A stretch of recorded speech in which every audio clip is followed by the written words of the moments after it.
Olá, terceiro ano, boa tarde, como vocês estão? Espero que estejam bem, que tenham descansado no final de semana, para a gente iniciar essa semana com disposição e alegria. Então, hoje a gente vai trabalhar no livro G4, na página 96. A rima em versos.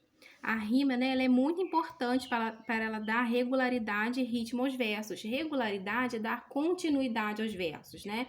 A rima é um recurso usado para dar ritmo, musicalidade, né, aos textos como poesia e músicas, tá bom? Então, logo aqui, né, tem um trecho do poema musicado de Arnaldo Antunes, observando, né, as rimas dos versos. O poema é chamado Cultura. O girino é o peixinho do sapo, o silêncio é o começo do papo, o bigode é a antena do gato, o cavalo é pasto do carrapato, o cabrito é o cordeiro da cabra, o pescoço é a barriga da cobra, o leitão é um porquinho mais novo e a galinha é um pouquinho do ovo. Olha que interessante esse poema, não é mesmo? E aqui embaixo, né, fala um pouquinho para vocês saberem, né, do Arnaldo Antunes, que ele nasceu em São Paulo em 2 de setembro de 1960, é músico, poeta, escritor e artista visual brasileiro e ficou bem conhecido por sua participação como integrante no grupo de rock Titãs. Compõe também poemas e canções infantis, né, como esse poema que a gente acabou de ler. Viu que legal? Agora nós iremos para a página 97 conversar um pouquinho, né, sobre esse poema que a gente acabou de fazer a leitura. Então aqui, né, a primeira perguntinha. No poema, o autor faz algumas comparações interessantes. O que quer dizer o girino é o peixinho do sapo? O que quer dizer, né, que o sapo, em sua formação, né, apresenta uma espécie de cauda, o que faz parecer, né, um pequeno peixinho. A segunda. O que significa o cavalo é pasto do carrapato? O que vocês acham, né? Que o pasto é o alimento do cavalo e também é o seu meio, onde ele vive. E o carrapato, por sua vez, hospeda-se, né, no cavalo e retira dele, né, o seu alimento. Ou seja, o carrapato faz do cavalo o seu próprio alimento, né, o seu pasto. O que você entende ao ler a frase? A galinha é um pouquinho do ovo. Porque a galinha ela já foi um ovo. Nós somos, né, sempre um pouquinho do que nós fomos. A galinha já foi um ovo um dia. E a frase a bigode e antena do gato.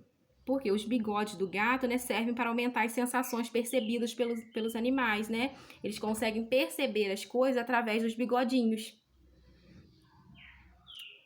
Muito interessante, né? E número 2 está pedindo assim, olha, você observou como as rimas estão dispostas no poema? Use uma cor para colorir cada par de rimas do texto. Então, vocês irão voltar na página anterior para colorir, né, usando vocês irão pegar as cores, né, cores diferentes, para colorir cada par de rima do texto, tá bom? Então, cada parzinho de rima, vocês irão colorir de uma cor, tá bom? Número 3. Em O Pescoço e a Barriga da Cobra, o autor quer dizer que A. Não é possível achar a barriga da cobra. B. É difícil saber o que no corpo da cobra. C. A cobra se arrasta com o pescoço. D. O pescoço fica dentro da barriga da cobra, porque a cobra tem aquele corpo, né? Ele não tem formato, é aquele formato único, né? Ele não tem perna, não tem braços, então fica complicado a gente saber o que ali naquele corpo, né? É tudo uma coisa só, né? Ele quis dizer isso. Número 4. A frase, o silêncio é o começo do papo, quer dizer que A. Para papiar é preciso ficar quieto. Letra B. Enquanto uma pessoa fala, a outra escuta. Letra C. Antes de começar a conversa existiu o silêncio. Letra C. Para ficar em silêncio é preciso falar? Vocês também irão marcar a resposta correta. Número 5. O cabrito é o cordeiro da cabra. Relacione adequadamente as duas colunas, associando o filhote à mãe. A primeira coluna, né, é o nome dos filhotes, né? Tem bezerro, potro, cabrito, cordeiro e girino. E a segunda coluna são as mães: ovelha, rã, égua, vaca e cabra. Então, vocês irão relacionar, correto? Então, agora nós iremos lá na página 98. Leia o poema a seguir e dê cores à borboleta. Então, vamos ter atenção que logo no poema vai falar que cor, né? Que a borboleta da página está branquinha. Qual cor vocês irão dar a ela? A borboleta. Trazendo uma borboleta, volta Alfredo para casa. Como é linda, é toda preta com listas douradas na asa. Contente o menino grita, é a primeira que apanho, mamãe vê como é bonita, que cores e que tamanho. Mas a mamãe com carinho lhe diz, que mal te fazia, meu filho, esse animalzinho que livre e alegre vivia. Solta essa pobre coitada, larga-lhe as asas, Alfredo. Vê como treme assustada, vê como treme de medo. Pensa Alfredo e de repente solta a borboleta e ela abre as asas livremente e foge pela janela, né? Então Alfredo estava feliz que pegou a borboleta, mas a borboleta gosta de viver o quê? Ela fica feliz vivendo livremente, batendo as asas por aí, não é mesmo? Então, qual cor que vocês irão dar à borboleta? Né? O poema sugere, né, que vocês pintem as asas de preto e as listas de dourado. Mas a tia Luana vai falar, quem não tiver a cor dourado pode pintar de amarelo, que é semelhante, combinado? Esse poema é de Olavo Bilac. Na página 99 está falando um pouquinho de Olavo Bilac. Ele foi poeta, contista e jornalista brasileiro. Escreveu a letra do hino à bandeira, é membro fundador da Academia Brasileira de Letras. Aí tem a foto dele aqui. Número 7. Você já aprendeu que uma estrofe tem 4 versos. Pensando nisso, as rimas dos poemas de Olavo Bilac e de Arnaldo Antunes estão aos pares na mesma ordem dos versos. Em que posição eles se encontram? Então, o que vocês irão fazer? Vocês irão observar os 2 poemas lidos e dizer onde se encontram as rimas, em que posição nos versos. Por exemplo, tia Luana, o primeiro poema, o primeiro poema, as rimas se encontram no primeiro e terceiro versos e segundo e quarto. E o da borboleta se encontra em qual posição, tá bom? É isso que é para fazer. Número 8. Responda o que se pede. Letra A. Copie as palavras que rimam das 2 primeiras estrofes do poema Borboleta. Então, vocês irão colocar primeira estrofe, quais são as palavrinhas que rimam? E depois, segunda estrofe, quais são as palavrinhas que rimam? Letra B. Por que Alfredo está tão feliz? Por que Alfredo ficou feliz? Letra C. O que a mãe de Alfredo diz a ele? Tá bom? Vocês irão escrever. Na página 100 agora. Número 9. Faça um desenho que represente a estrofe a seguir. Então, tá falando assim, ó. Vocês irão fazer um desenho representando essa estrofe. Pensa Alfredo e, de repente, solta a borboleta. E ela abre as asas livremente e foge pela janela. Vocês irão fazer um desenho representando essa estrofe, né? O que tá dizendo aí. Número 10. Escreva um pequeno poema com apenas uma estrofe com versos rimados sobre um passarinho ou uma borboleta. Então, é só vai ter uma estrofe, né, com 4 versos, 4 linhas, e tia Luana vai dar uma dica.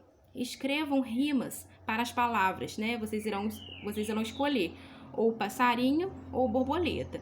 Quem escolher passarinho, escrevam palavras, né, que rimam com passarinho, né? Tem um som final semelhante, com inho. Se vocês escolherem borboleta, escrevam palavras que têm o som semelhante final à borboleta, combinado? Assim fica mais fácil de surgir, né, os versos, né, as frases. Agora na página 101. Dominó de rimas. Você já observou que a rima é muito comum em textos poéticos e que ela também pode ocorrer em um texto em prosa, como observamos na história da abelha Melissa? Veja o exemplo. A abelha Melissa, cheia de preguiça, descansava. O nome da abelha Melissa rima com a palavra preguiça, apesar de as últimas sílabas serem escritas com as letras distintas, né? Melissa termina com 2 S's. E já preguiça termina com cedilha. Então, os sons dessas palavras são semelhantes, mas a grafia, né, não é. Então, não é que quando você vai escrever as palavrinhas, elas precisam estar sempre escritas na mesma grafia. Não. Elas podem ser escritas, né, com letrinhas diferentes, só o som ser semelhante, só o som ser parecido, tá bom? Não tem problema. Então, agora a gente vai lá na página 102. A página 102, a Luana vai pular. A gente não vai fazer ela agora, tá bom? Então, na página 103. Ligue as palavras que rimam entre si. Aí tem sol, brincar, jardim, risada, cilada, pudim, cantar e girassol. Vocês vão rimar as palavras que ligam entre si. Qual que rima com a outra? 3. Assinale a alternativa correta. Letra A. Rima é a semelhança entre o sentido das palavras? B. A rima é muito comum em textos poéticos? Letra C. As palavras que rimam não podem ser utilizadas em textos em prosa? D. As rimas não podem ser utilizadas em finais de versos? Na página 104, nós iremos relembrar a estrutura, né? Relembre a estrutura de um poema. A gente já aprendeu, mas nós iremos relembrar. Então, tá falando, o poema, a estrutura.